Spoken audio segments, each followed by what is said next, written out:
Bismillahirrahmanirrahiim. Asxaabtu idin salaamaya meel kastoo aad joogtiin iyo si kasta aad noo maqlaysaan. Waxaad ku soo dhawaataan barnaamij khaas ah oo kaga hadli doono suuqa Manchester United iyo xilli ciyaareedkan.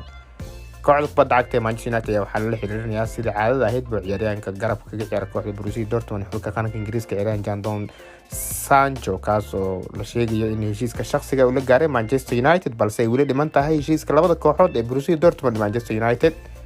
daafaca kooxda kubadda cagta Athletic Madrid iyo xulka qaranka Ingiriiska ee Kylian Trippier ayaa waxaa lala xiriirinayaa inuu kooxda kubadda cagta Manchester United ku biiri doono waxaana jira weli kala duwanaan u dhaxaysa labada kooxood walow ay Manchester United ka gudbisay dalab haddana laga soo diiday daafacii hore kooxaha Tottenham iyo Burnley. dhinaca kale waxaa kooxda United la xiriirinaya dambeedka midig ee kooxda kubadda cagta ee Norwich City ciyaaryahan Marcus Aronson kaasoo loo arkay inuu yahay dooqa labaad ee ciyaaryahan Kylian Trippier haddii uu fashilmay heshiiskiisa uu kaga soo biirayo kooxda Athletic Madrid. haddaba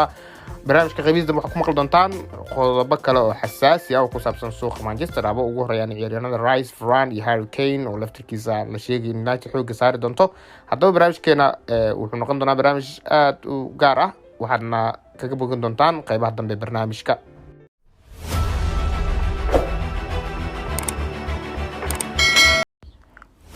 kooxda kubadda cagta ee Manchester United ayaa waxay dalab rasmi ah ka gudbisay ciyaaryahanka garabka midig ee weerarka kaga ciyaara kooxda Borussia Dortmund iyo xulka qaranka Ingiriiska ee Jadon Sancho. ciyaaryahan Jadon Sancho ayaa wuxuu la gaaray heshiiska shakhsiga kooxda kubadda cagta ee Manchester United bilowgii bishan waxayna Manchester United isla markaas gudbisay dalabkoodii koowaad walow Borussia Dortmund iska soo diiday dalab 70 milyan oo euro ahaa xilligaas waxayna Manchester United ku dartay hadda 5 milyan iyadoo dalabkeedii labaad ka gudbisay toddobaadkan ciyaaryahanka xulka qaranka Ingiriiska walow uu ka qayb qaadanayo tartanka Euro haddana ma uusan safan wax kulan ah tan iyo markii uu ka mid noqday xulka qaranka Ingiriiska ay matalayay koobkii Euro-ga isagoo kulankii hore ku seegay dhaawac haddana uu kulankii labaad ee Scotland Everton ay la galeen uu ku seegay kursiga keedka isagoo lagu iloobay oo kulankaasi aan la isticmaalin ciyaaryahanka kooxda Dortmund weerarka kaga ciyaara. xidigan ayaa wuxuu ku lug yeeshay 11 caawin oo horyaalka Jarmalka iyo 8 gool uu dhaliyay dhammaan kulamada uu ciyaaray 27 kulan ee Bundesliga ahaa. dhinaca kale wuxuu 2 gool ka dhaliyay Champions League 6 kulan uu ciyaaray halka 6 kulan uu ciyaaray koobka Pokal Cup-ka ama koobka German Cup wuxuu dhaliyay 6 gool 6 kulan uu ciyaaray isagoo 2 goolna assist ku sameeyay waxaana xidigan uu ahaa yani ciyaartoydii aad uga dhex muuqatay kulankii finalaha ee dhexmaray kooxaha Dortmund iyo Leipzig ciyaartaas oo Dortmund ku adkaatay kuna guuleystay koobka Pokal Cup-ka xilli ciyaareedkan.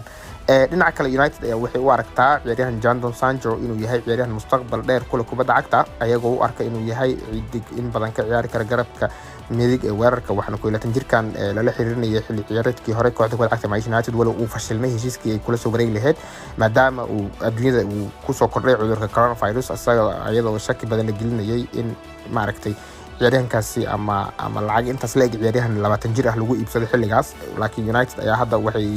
ku heli kartaa ciyaaryahankan qiimo intaas aad u yar iyadoo 30 milyan ka faa'iidi doonta. dhinaca kale Dortmund ayaa waxay doonaysaa in heshiiska ayuutada ah ama heshiiskan lacagta la yareynaya ah ay Manchester United ay soo bandhigtay ay ka dhigto 5 sano halka United ay doonayso in 7 ilaa 10 sano inta u dhaxaysa ay ku bixiso lacagaha Sancho ayaga oo doonaya in ay u yaryareeyaan Dortmund. waxaa kaloo jira in gunooyin lagu xiray heshiiska ciyaaryahan Sancho kaasoo laftirkiisa keenaya in maaragtay heshiisku labada kooxood ama wadahadalada labada kooxood ay dheeraadaan waxaana kooxda kubadda cagta United ee xilligan aad u daneynaysaa in ciyaaryahankan ay kala soo wareegto kooxda Dortmund iyada oo og inay haysato ciyaaryahan mustaqbal fog ku leh haddii ay la soo wareegaan ciyaaryahan Sancho. wadahadalada inay socdaan waxa xaqiijiyay Fabrizio Romano oo ah محلل ama nin aad ugu takhasusay suuqa kala iibsiga ciyaartoyda waxaana wariyahan reer Talyaani uu aad u xadeeyay in United ay sidoo kale la gaartay heshiiska shakhsiga ciyaaryahan Sancho si lamid ah sanadkii hore laakiin ay weli ay taagan tahay dood labada kooxood u dhaxaysa iyadoo Borussia Dortmund ku adkaysanaysa in 95 milyan oo gini 95 milyan euro ay bixiso Manchester United halka United ay doonaysa inay bixiso 80 ilaa 85 milyan oo euro ayagoo doonay United ku bixiyaan heshiiskaas ama uu ku soo gabagabo heshiiskaas ee muddo aragtay ama lacagahaas ay ku bixiyaan muddo 7 ilaa 8 sano ah ilaa 7 ilaa 10 sano ah halka Dortmund ay doonayso in 5 sano lagu soo koobo lana raaciyo gunooyinkaas oo ka dhigan guulaha ciyaaryahankan uu ku horse u gaarsiiyo kooxda kubadda cagta Manchester United. haddaba waa arki doonaa xaaladda Sancho oo mar ka dambeysa sii dhawaanaysa halka ay ku soo gabagabooyo. maxay kaga dhigan tahay ciyaaryahan Greenwood? Ciyaaryahan Greenwood waxay kaga dhigan tahay in ciyaaryahan Greenwood loo carbin doono ama loo diyaarin doono inuu kala wareego weerarka ama booska sagaalaad ciyaaryahan Cavani ama ha noqoto muddo dhow ama ha noqoto muddo dheer. ciyaaryahan Mason Greenwood wuxuu noqon doonaa number 9 koowaad ee Manchester United isagoo ah dhaliyaha ugu fiican marka ay imaado ciyaartooyda box ku dhex jira marka laga tago ciyaaryahanka khibradda sare leh ee Edinson Cavani ciyaareedkii hore. Cavani ayaa wuxuu aad uga dhex muuqday weerarka United isagoo ahaa ciyaaryahanka asaasiga ah ama main striker kooxda kubadda cagta Manchester United. haddaba Greenwood ayaa loo carbin doonaa inuu noqdo weeraryahanka koowaad ee kooxda United iyadoo United ay ciyaari doonto 4-3-3 haddii ay la soo saxiixdaan ciyaaryahan qadka dhexe kubad burburiyaha ah kaligiis ciyaari karo sida ciyaaryahan Rice oo kale. dhinaca kale waxaa soo baxay warar sheegaya in ciyaaryahanka dambeedka midig ee kaga ciyaara kooxda Athletic Madrid ciyaaryahan Kieran Trippier uu doonayo in uu ku biiro Manchester United. waxaana Manchester United dalab rasmi ay ka gudbisay laga soo diiday kaasoo 20 milyan oo euro ahaa. Athletic Madrid ayaana diiday in ciyaaryahankan ku iibiso lacag ka yar 40 milyan oo euro taas oo ah caqabada hortaagan heshiiska inuu dhaqan galo. waxaana la sheegaya in Athletic ay doonayso inay xafidato ciyaaryahanka dambeedka midig ee xulka qaranka Ingiriiska kaasoo uu ahaa lafdhabar guushii ay ka gaaray horyaalka La Liga ciyaareedkii tagay. haddaba ciyaaryahankii hore kooxda Burnley ayaa la sheegaya inuu aad u daneynayo inuu kusoo biiro kooxda kubadda cagta Manchester United maadaama uu ku dhashay gobolka Manchester ama Greater Manchester halka loogu yeero isagoo ku dhashay degmada Bury oo ah degmo hoos tagta magaalada ama gobolka Greater Manchester. isku soo duubay xidigan ayaa la sheegayaa in uu iminka daneynayo inuu ka mid noqdo qorshaha kooxda kubadda cagta Manchester United. haddaba waan arki doonaa haddii ciyaaryahankan uu kusoo biiro Manchester United haddii kaleetaba. kooxda kubadda cagta Manchester United ayaa dib u soo cusboonaysiisay xiisaha ay u qabtay ciyaaryahanka dambeedka midiga kooxda kubadda cagta Norwich ciyaaryahan Marcus Aarons. kooxda kubadda cagta Manchester United ayaa waxay u aragtaa ciyaaryahan Marcus Aarons inuu yahay dooqa labaad haddii uu fashilmay heshiiska ay ku doonaysay ciyaaryahanka 30 sano jira ee kooxda Athletic Madrid ciyaaryahan Kieran Trippier kaas oo aad loola xirinayay inuu ka mid noqon doono ciyaareedka soo socda kooxda kubadda cagta Manchester United kaas oo ah qorshaha muddada fog ee macallin Ole Gunnar Solskjaer. balse haddii ay suura gali weyso waxaa la soo sheegayaa in ciyaaryahanka kooxda kubadda cagta Norwich kula guuleysto heerka labaad ee Marcus Aarons ay diiradda saari doonto kooxda.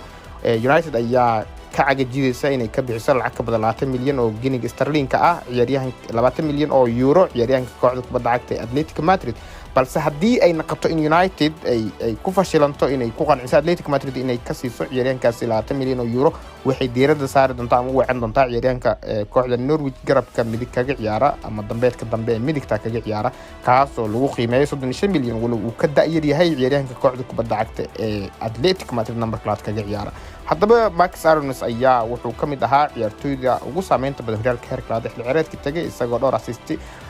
ama dhowr gool ku lug yeeshay xilli ciyaareedkii tagay. waxaana xidigan hore uga tirsanaa kooxda Norwich City uu ciyaaray horyaalka English Premier League xilli ciyaareedkii hore midkii ka horeeyay 2019 xilli ciyaareedkii hore 2019-2020 walow hadda 2020 uu ka mid ahaa kooxdii ku guuleystay heerka labaad ee Norwich. haddaba waan arki doonaa haddii United la soo siixato xidiga da'da yar ama haddii ay noqoto inay la soo wareegto xidiga 30 jirka ee kooxda Athletic Madrid iyo xulka qaranka Ingiriiska ciyaaryahan Kieran Trippier.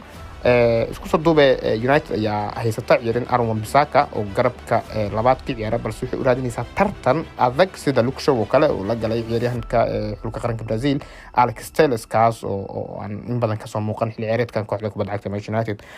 haddaba waan arki doonaa haddii United la soo siixato Marcus Aarons iyo haddii kaleetaba.